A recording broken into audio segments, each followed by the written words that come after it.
अलबेले किस्सों की दास्तां के सिलसिले शुरू हुए, बनके कहानियां कहानियां।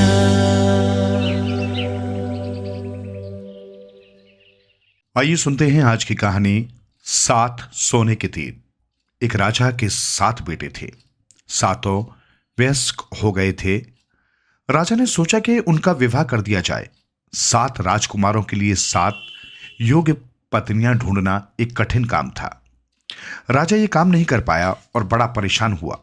उसने अपने मुख्यमंत्री से कहा, मैं बूढ़ा होता जा रहा हूं। मेरी इच्छा है कि मरने से पहले मैं अपने बेटों का विवाह देखूं, लेकिन 7 के लिए योग्य लड़कियां ढूंढना मुझे असंभव लगने लगा है। मैं आपकी समस्या समझ सकता हूं महाराज, मंत्री ने कहा। मुझे यह भी पता है कि आपने कितनी कोशिश की है। शायद हमें इस बात को अब भाग्य के ऊपर छोड़ देना चाहिए। आखिर भाग्य ही हमारे जीवन के रास्ते तय करता है। आप राजकुमारों को पहाड़ की चोटी से हवा में तीर छोड़ने को कहें। उनके तीर जहां गिरें उस जगह पर अगर कोई विवाह योग्य लड़की मिले तो उस लड़की से तीर छोड़ने वाले राजकुमार का विवाह कर दें। हां, इसे करने से पहले वे अपनी कुलदेवी से आशीर्वाद जरूर लें। राजा को यह विचार बहुत अच्छा लगा। उसने शाही सुनहर को यह आदेश दिया कि वो सोने के 7 ऐसे तीर बनाए जिसमें हर तीर पर एक एक राजकुमार का नाम गड़ा हो।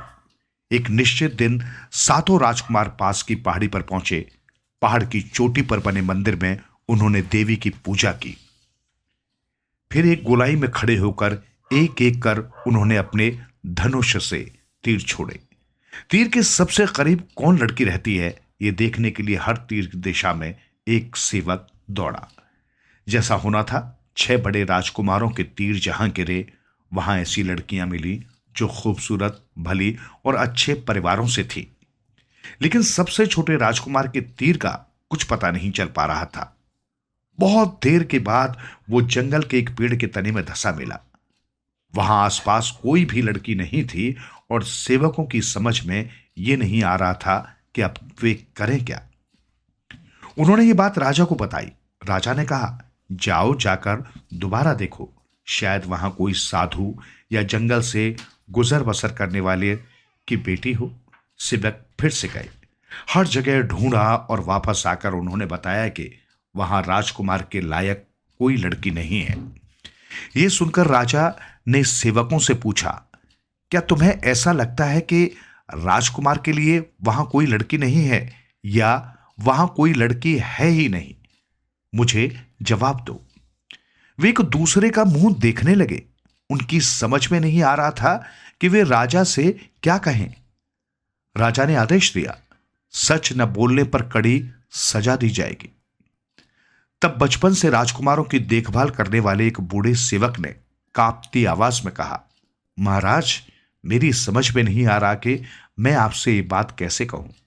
उस पेड़ के कोटर में हमें लड़की तो नहीं पर एक बंदरिया मिली है। यह सुन राजा को बहुत सदमा पहुंचा और वो कुछ बोल ही नहीं पाया। फिर उसने खुद को संभालते हुए कहा, शायद उसके भाग्य में यही था। उसे बंदरिया से विवाह करना होगा। मैं अपनी बात से पीछे नहीं हट सकता। 7 राजकुमारों का विवाह एक ही दिन खूब तामझाम और गाजे बाजे के साथ हुआ। उनमें से 6 अपने 7 सुंदर बीवियों को लेकर आए और 7वां एक बंदरिया को। यह उसकी खासियत ही कही जाएगी कि पूरे समारोह के दौरान वो एक लड़की की तरह शांत बैठी रही। बहुत आहिस्ता आहिस्ता कदमों से वो सजी धजी पालकी में बैठ महल तक गई। महल में जब सभी साथ रहने लगे तब बाकी बहुआं जो भी करती उनकी वो नकल उतारने की कोशिश करती। ऐसा लगता था मानो वो भी उन्हीं बहुओं में से एक है। इंसान की भाषा को समझने की उसकी काबिलियत की हर कोई तारीफ करता। एक बंदरिया से किसी ने ऐसी उम्मीद कभी नहीं रखी थी।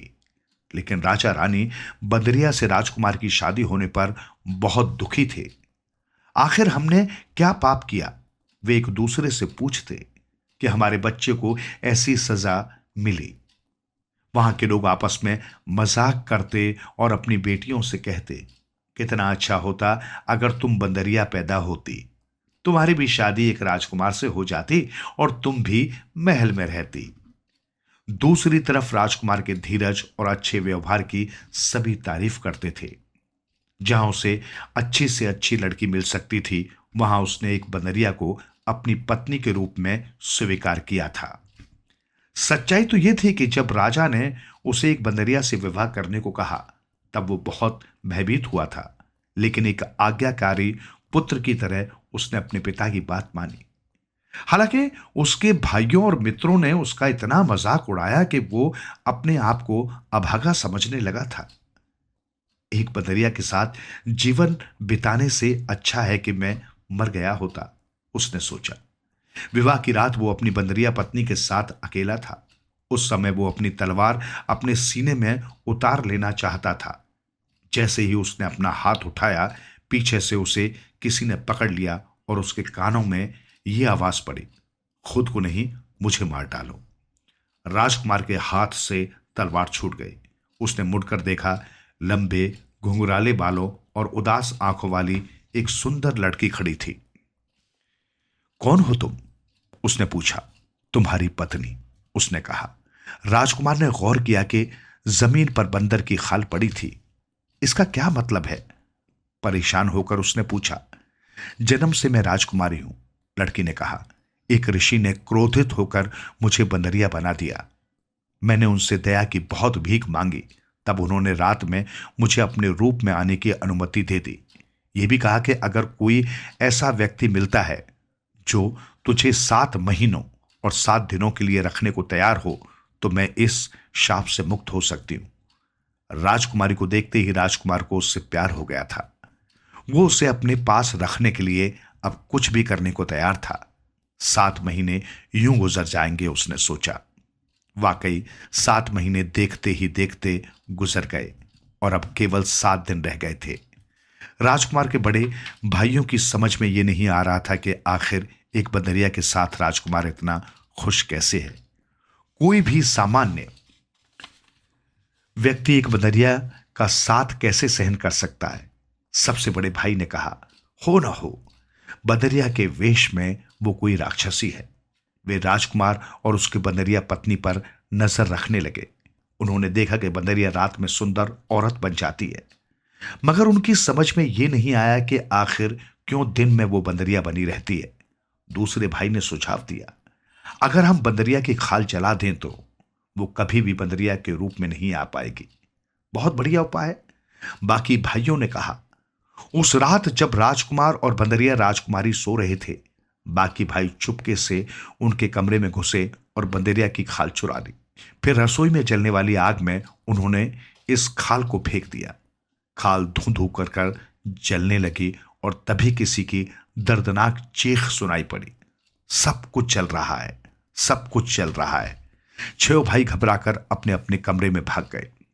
राजकुमार रहस्यमय तरीके से अपनी पत्नी के गायब हो जाने से सदमे में था। उसने हर जगह उसे तलाश किया, पर वो कहीं नहीं मिली।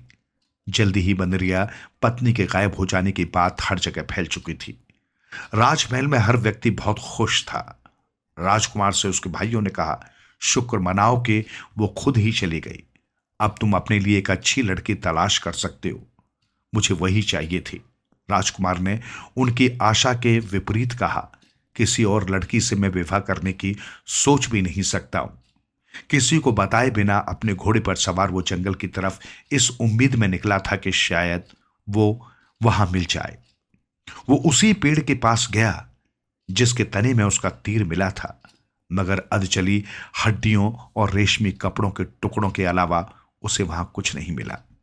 रेशमी कपड़े के टुकड़े को वो तुरंत पहचान गया। गायब होने की रात उसने जिस रंग के कपड़े पहने थे, ये उसी रंग का था। वो भयभीत हो उठा। आखिर उसे क्या हुआ? उसने हड्डियों और रेशमी टुकड़ों को एक पत्ते में लपेटा और घर ले आया। बहुत सावधानी से उसने उन्हें एक मखमली बक्से में रखा। फिर उसे तकिए पर जिस पर वो सोया करती थी, उस रात सपने में उसकी पत्नी आई। जो हो चुका उसे ठीक नहीं किया जा सकता। उसने उदास होकर कहा, इन अवशेषों को तुम उस पहाड़ पर दफना दो जहां से तुमने तीर छोड़ा था।